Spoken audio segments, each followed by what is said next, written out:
Hello friends, હવે આપણે start કરીએ મેક્સિમમ સબ એરે. તો તો તમને એક અહીંયા ઇન્ટીજર નમ્સ આપવામાં આવેલું છે. તમારે એવો કન્ટિન્યુઅસ સબ એરે ગોતવાનો છે કે જેનો સમ સૌથી મોટો હોય, એટલે એ મેક્સિમમ સમ તમારે રિટર્ન કરવાનો છે. એટલે તમારે એવો કન્ટિન્યુઅસ સબ એરે શોધવાનો છે. ઓકે, તો ફર્સ્ટ ઓફ ઓલ અહીંયા છે nums equal to -2 1 -3 4 -1 2 1 -5 4. હવે આનું આઉટપુટ 6 કઈ રીતે આવ્યું? તો કે અહીંયા મેક્સિમમ એક સબ એરે છે જે 4 -1 2 1. હવે કોઈ એમ કે ના હું આ વેલ્યુ બદલે હું 4 2 4 એ રીતે લઈ શકું, એ કરીએ તો બી સમ લાર્જેસ્ટ થાય, બરાબર. પણ અહીંયા એમ કીધું છે સબ એરે એટલે continuous.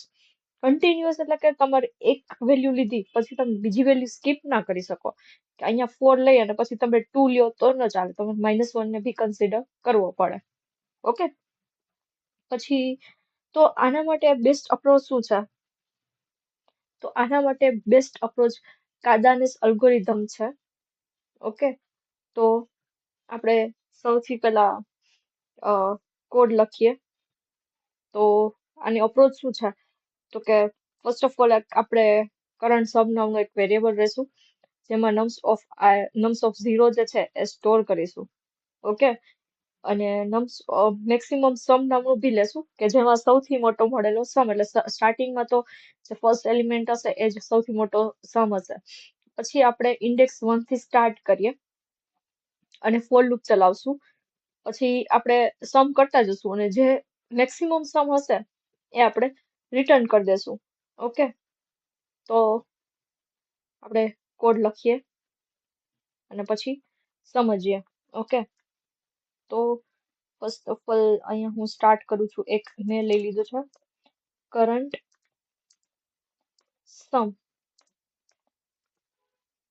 Sum equal to nums of 0, એટલે કે સ્ટાર્ટિંગનો જે પહેલો એલિમેન્ટ હશે એ. હવે આપણે મેક્સ સમ જે છે એ લેવાનો છે, એને રિટર્ન કરવાનો છે. સ્ટાર્ટિંગમાં તો મેક્સિમમ શું હશે? તો કે જે પહેલો એલિમેન્ટ હશે એ જ. ઓકે, એટલે આપણે max sum equal to nums of 0 કહી દીધો. હવે ફોર લૂપ ચલાવશું.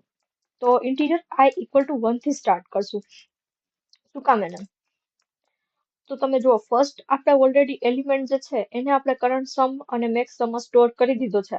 એટલે હવે આપણે 1 થી લૂપ સ્ટાર્ટ કરવાનું છે અને એ લૂપને આપણે આખા નમ્સ ડોટ લેન્થમાં ટ્રાવેલ કરવાનું છે.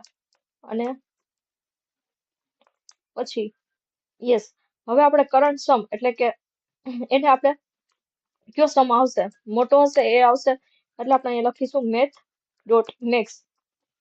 તો જે હાલનો સમ છે એ મોટો છે કે પછી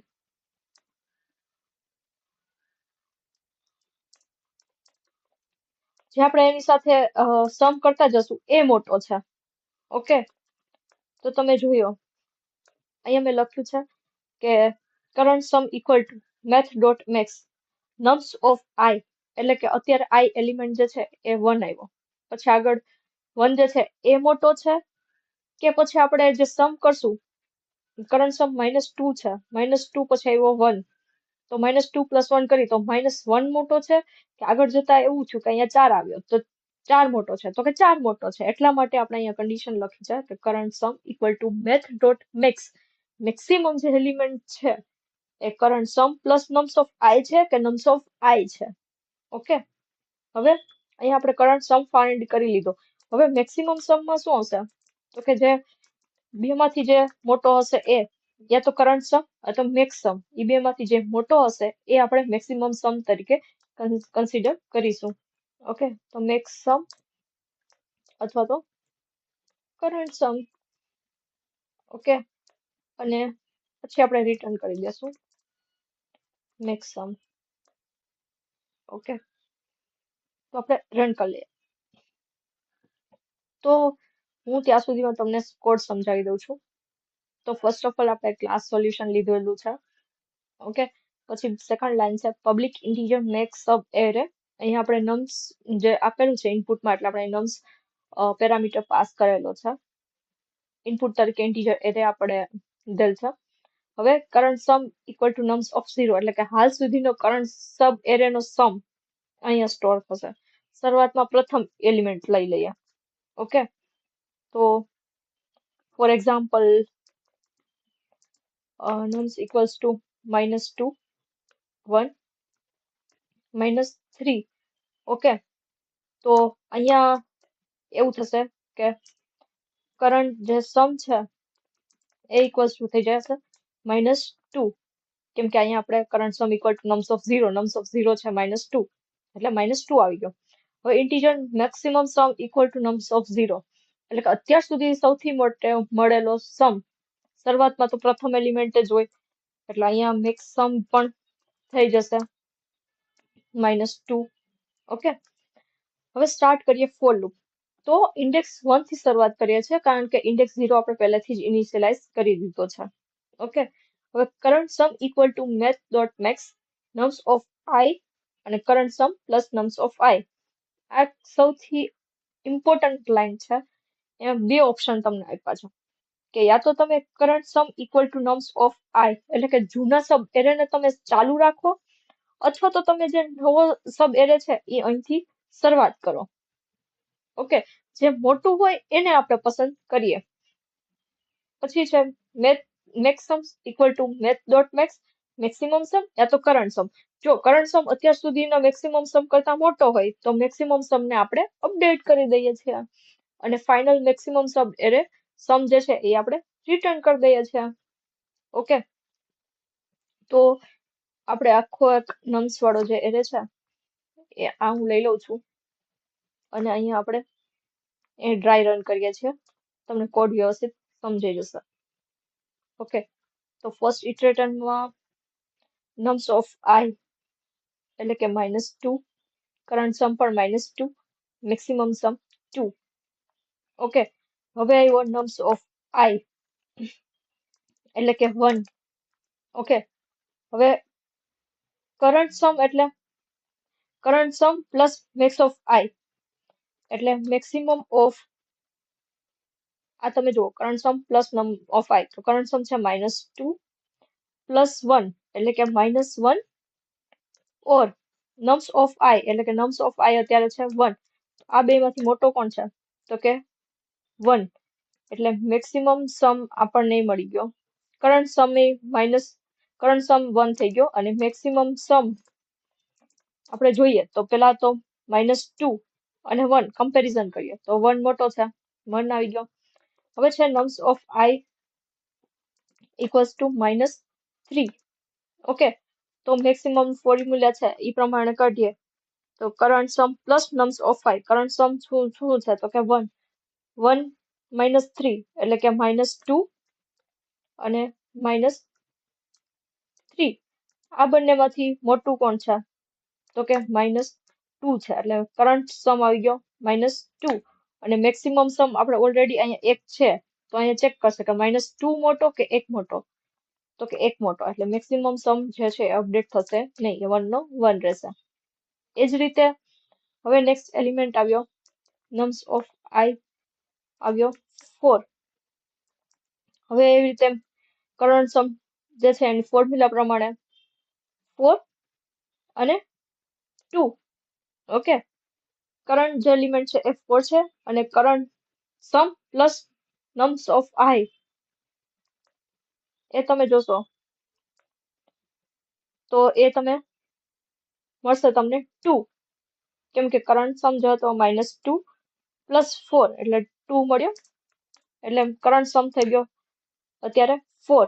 તો મેક્સિમમ સમ તમે જોયું કે 4 અને 1 બે માંથી મોટો કોણ તો કે 4 એટલે અહીંયા અપડેટ થઈ ગયું વેલ્યુ. હવે આવ્યું નમ્સ ઓફ આઈ તો કે -1. ઓકે, તો મેક્સિમમ થશે -1 અને 3 તો બે માંથી મોટો છે 3 પણ મેક્સિમમ સમ 4 હતો એટલે 4 ઇઝ ગ્રેટર ધેન 3 એટલે વેલ્યુ 4 જ રહેશે. નેક્સ્ટ એલિમેન્ટ જે આવે 2 તો નમ્સ ઓફ આઈ જે છે ઇક્વલ્સ ટુ 2. હવે આપણે ફાઇન્ડ કરીએ કે મેક્સિમમ ઓફ 2 અને 2 પ્લસ 3 એટલે કે 5. તો કરંટ સમ થઈ ગયો 5 અને મેક્સિમમ સમ જે છે એ પણ 5 થઈ જશે અહીંયા. પછી છે nums of I equals to 2 આવી ગયો એટલે હવે આવશે 1 minus 4 1 minus 5 4. ઓકે એટલે અહીંયા આવશે 1.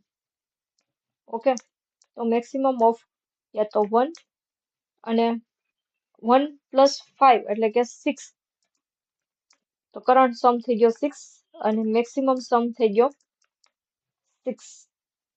ઓકે નમ્સ ઓફ I જે છે એ આવ્યો -5. ઓકે તો મેક્સિમમ ઓફ -5 એટલે કે કરંટ સમ અને current sum plus nums of I એટલે કે 1 -5 પ્લસ 6 એટલે કે 1 થઈ ગયું. તો મેક્સિમમ શું છે તો કે 1. પણ અહીંયા તમે જોજો મેક્સિમમ જે છે એ 6 રહેશે બીકોઝ 6 is greater than 1. અને હવે આવ્યો નમ્સ ઓફ I ઇક્વલ્સ ટુ આપણે આવ્યું તો 4. તો મેક્સ જે છે એ યા તો 4 અથવા તો 4 plus 1 5. તો મોટો છે 5. પણ અહીંયા જે તમે જોયું મેક્સ સમ જે છે એ 6 છે તો 6 મોટો છે 5 કરતા એટલે 6 આવ્યું. તો આ થઈ ગયો ફાઇનલ આન્સર એટલે આપણને જે આન્સર મળી ગયો એ મળી ગયો 6. તો આ તમને સમજાઈ ગયો હશે. Current sum equal to math.max current sum plus nums of I either nums of I અને maximum sum equal to math.max current sum અને max sum માંથી જોવાનું મોટું કોણ છે એ અને રિટર્ન કરી દેવાનું maximum sum. આપણે યસ વિઝ્યુલાઇઝેશન દ્વારા સમજીએ તો -1 છે અને કરંટ સમ કહી દીધો છે મેક્સિમમ સમ પણ કહી દીધો છે. ઓકે નેક્સ્ટ કરશું. કરંટ સમ આવ્યો 1 અને 1. હવે આવ્યો -3 -3 પ્લસ 1 એટલે કે -2. મોટો તો 1 જ છે. હવે આવ્યો 4. તો કરંટ સમ 4 થઈ ગયો અને મેક્સ જે છે એ પણ 4 થઈ ગયો. હવે -1 તો 4 - 1 3. પણ મેક્સિમમ તો 4 કે 3 કરો તો 3 તો 4 જ મોટો થાય. પછી આવ્યો 2. 3 + 2 5. હવે 4 મોટો કે 5 મોટો તો કે 5 મોટો એટલે 5 આવી ગયો. 1 5 + 1 6. 6 મોટો કે 5 મોટો 6 મોટો. પછી -5 એટલે આવી ગયો 1. 6 - 5 એટલે કે 1. તો 6 મોટો કે 1 મોટો તો કે 6 મોટો એટલે અપડેટ થશે નહીં. હવે 4. તો અહીંયા આવી ગયો 5 અને મેક્સિમમ સમ હતો એ 6 નો 6 રહ્યો. તો આ કઈ વિન્ડો છે તો કે આ 3 to 8 એટલે બેઝ જે છે એ વેલ્યુ આપણને અહીંયા સુધીની મળી એટલે આન્સર આઉટપુટ આપણને જે મેક્સિમમ સમ હતો એ આપણને મળી ગયો 6. ઓકે અને ક્યાં સબ એરેમાં મળ્યો તો એ અહીંથી આપેલું છે 4 - 1 એટલે કે આ 4. તો અહીંયા બી 4 છે. નમ્સ ઓફ I 4 હતો પછી -1 2 અને 1 ત્યારે એનો સમ જે છે એ આપણને મળ્યો 6 મોટો.